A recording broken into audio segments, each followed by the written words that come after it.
Erik, I know there's a lot you could replicate when you come to camp and try to get ready, but those sort of late game type of situations, the well-intended seemingly pass from Goran to Jimmy first, and then even from Jimmy to Goran, are those the kind of things until you get to the moment and get through them that's maybe where the time off sort of takes a little bit of a toll? And what were your thoughts on the execution of those two plays? No, that's basketball. You have the ball in those two guys' hands, and you live with the results. I liked the opportunities on both of them. Sometimes, the defense has something to say about that. It looked like we had a good step on the initial one with going to Jimmy.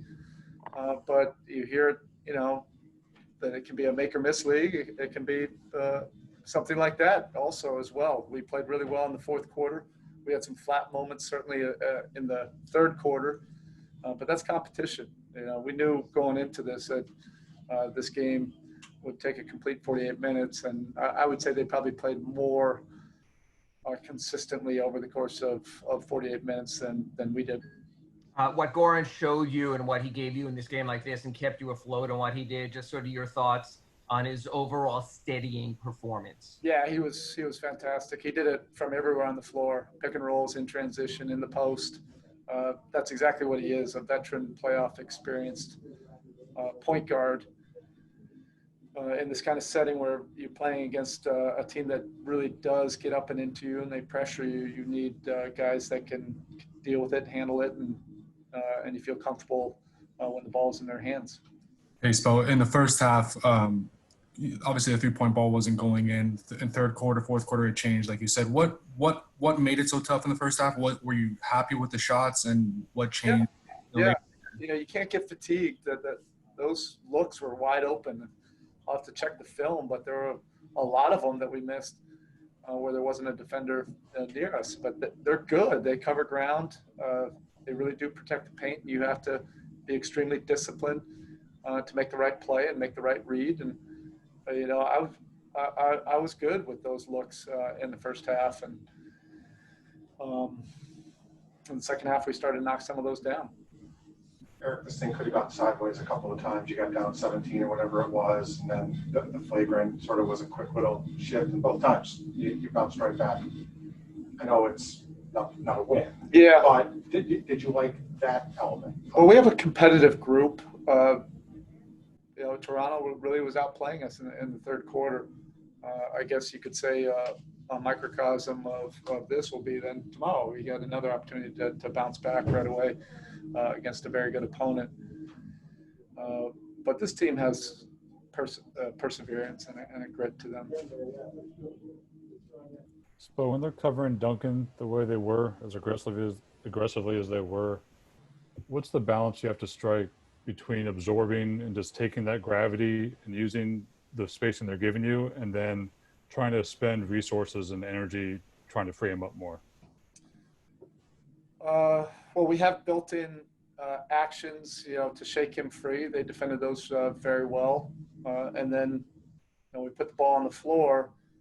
You have to constantly move and relocate and get into open spots. And Toronto did a good job.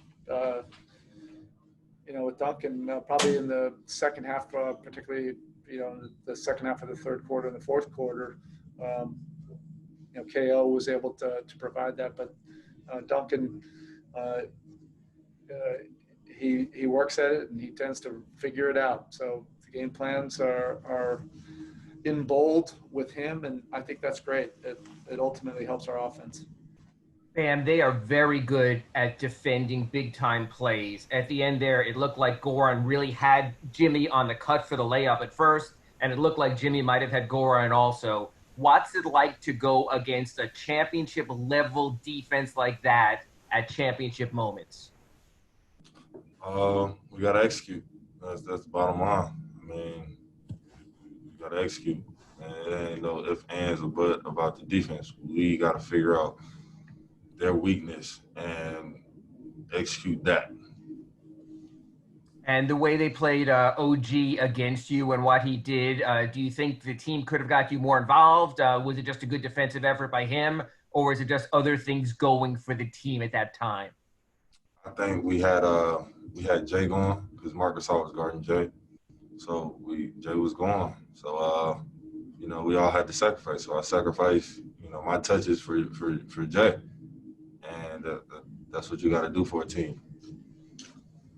Hey, Bam, you guys obviously didn't make threes at the usual rate in the first half. Were you guys, I mean, it seemed like there were some open looks. Were you guys happy with the looks, and what changed in the second half? Was it just, I mean, making shots? Was it the same looks, or did the process change? I feel like we was just missing shots. We was getting good looks. I mean, we was just missing shots. I mean, that's the bottom line. We weren't making open shots, which we had no problem with shooting. Hello, Bam.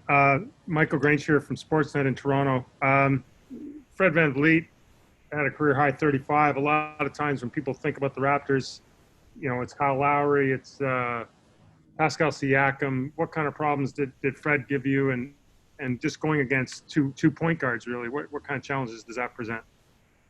For me personally, or for the team? For the team, but you personally, you know, you got to figure it out from where you are too. I mean, he was just making tough shots. You got to live with him. I mean, a lot of them were highly contested. So, you know, he's been to the finals. He made big plays in the finals. So, you know, he's just doing what he's been doing. Bam, Duncan, just 4 3-point shot attempts. What did they do to kind of take him out? And what does that do for the offense when he's not getting those looks that he's used to? I mean, it hinders us because Dunk is one of the best shooters in the NBA. And I feel like, you know, we got so caught up into the game that we didn't even realize that Duncan had only taken, how many shots you say, 4? Yeah, 1 of 4 from the 3 today. 1 of 4, that can't happen to our best shooter. Like we got to lock in and figure out schemes and ways of to feed off each other, but also make sure Duncan has to get at least open looks.